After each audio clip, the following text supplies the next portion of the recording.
Now, going into The Last Jedi, one of the things I was most excited about was seeing more of the Knights of Ren, especially considering there were rumors swirling about before the movie came out that there would be some type of confrontation between them and Luke and Rey on Ahch-To, and at the time I thought they'd make perfect fodder for Luke to flex his force muscles and show off his power a little bit. But alas, not only did that scene never happen, but the Knights of Ren never showed up in the movie at all. And the reason that Rian Johnson gave for that is there was literally no room for another element. The movie was already jam-packed, he said. And yeah, I can see that, especially considering it was the longest Star Wars movie ever made. But in hindsight, maybe the Canto Bight sequence could have been scrapped for something else. I mean, and just to toss out a quick idea here, but maybe after the slow space chase started, and since the Resistance was in desperate need of some help anyway, you send Poe and Finn off together to find some of these Outer Rim allies that were mentioned in the movie, or even to maybe make contact with a remnant of the New Republic that's almost certainly still out there somewhere, because I can only imagine that not every single New Republic ship was lost with the Hosnian system.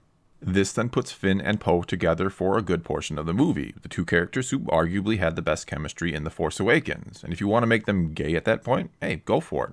Or while on their adventure, you could introduce a new female character, mainly to get some new characters into the movie who they're both interested in, and it tests their newly formed friendship. Either way, you again put two characters together on screen that seem to work and work well together in The Force Awakens. And then to add to this Finn and Poe subplot, you have some type of spy within the Resistance, someone close to Leia, who never gets blasted out into space and turned into Leia Poppins in this version, and instead stays in command the whole time. Anyway, you have someone close to Leia, a lifelong friend or a child of a lifelong friend, maybe even Lando's kid for fun, who she keeps in her innermost circle but is secretly feeding info directly to Kylo Ren, because maybe they and Ben were close when they were young. And then when Kylo ultimately learns where Poe and Finn are going, he refuses to leave the pursuit of his mother, and instead sends his Knights of Ren after them. And I know what you might be thinking, but this would eliminate the need for both Rose and Holdo, and if we don't go to Canto Bight, we'd miss out on valuable lessons regarding animal cruelty, child slavery, and capitalism. And my response to that would be, yes, it would mean we would miss out on all of that. Though I suppose a character like Rose could be the love interest for Poe and Finn, and one like Holdo could be a stubborn New Republic senator that refuses to cooperate with them when they finally find her. However, getting back on topic a bit, even though Rian Johnson didn't actually use the Knights of Ren in his movie, he likely changed their planned origin. And for those who don't know, there was a group known as the Acolytes of the Beyond, and they were introduced in the Aftermath series, a trilogy of new canon books set immediately after Return of the Jedi. And these acolytes were essentially Vader fanatics, and they spray-painted Vader lives in locations across the galaxy, and started seeking out ancient Sith relics like masks and such. They even seemed to be trying to hunt down Vader's old lightsaber, though it would have almost certainly been lost with the second Death Star, since Luke chopped off the hand Vader was holding it with, and presumably it fell down the shaft. Nevertheless, they were after the saber to destroy it, and to return it to Vader in death, they claimed. Furthermore, we learned that the most devout amongst these acolytes were gifted with ancient Sith masks and helmets to wear. It seemed like the highest honor they could achieve, in fact. And when they put them on, they were imbued with dark side power, almost like the Sith that it had once belonged to had left some residual part of their being behind, an echo of who and what they once were, and the power they once had. A dark side stain upon the Force, if you will. And we saw something similar to this in the Clone Wars animated series, when Yoda encountered some sort of ghost or residual part of Darth Bane while visiting Moraband. All of this seemed to tie directly into The Force Awakens, where Kylo Ren is talking to the melted helmet of Darth Vader, as if it had literally shown him the power of the dark side before.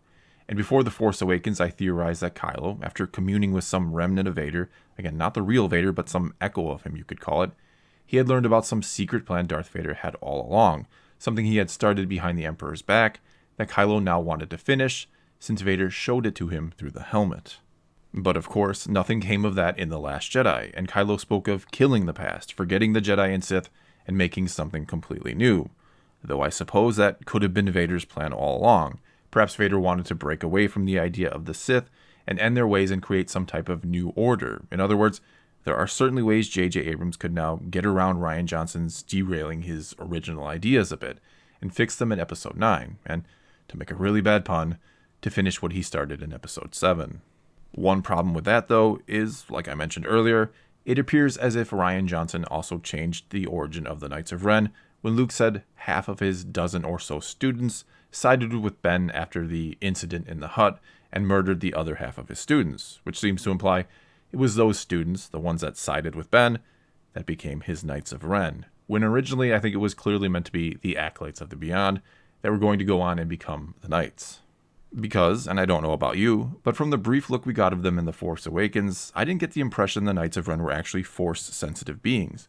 They had more of a mercenary look and feel to them, and after what we learned in Aftermath, it made sense that they were likely part of the Acolytes of the Beyond, who were gifted with ancient Sith masks, thus attaining the rank of Knight, and now were imbued with dark side power, but again, weren't actually Force users per se.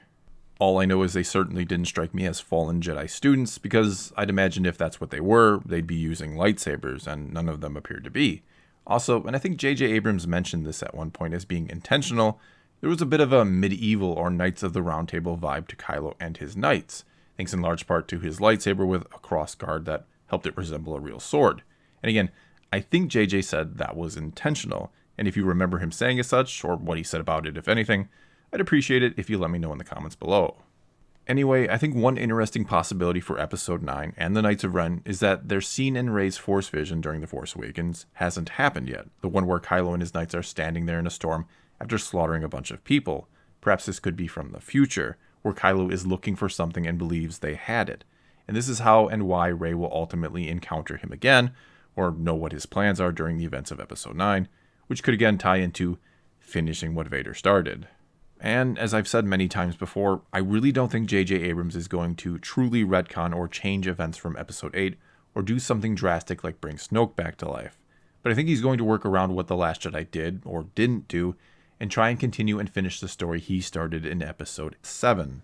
And honestly, I'm excited at that possibility because, in my eyes, I really think Kylo was communing with some remnant of Vader and trying to carry out some sort of final plan he had. And I think there's a good chance J.J. Abrams is going to go back to that.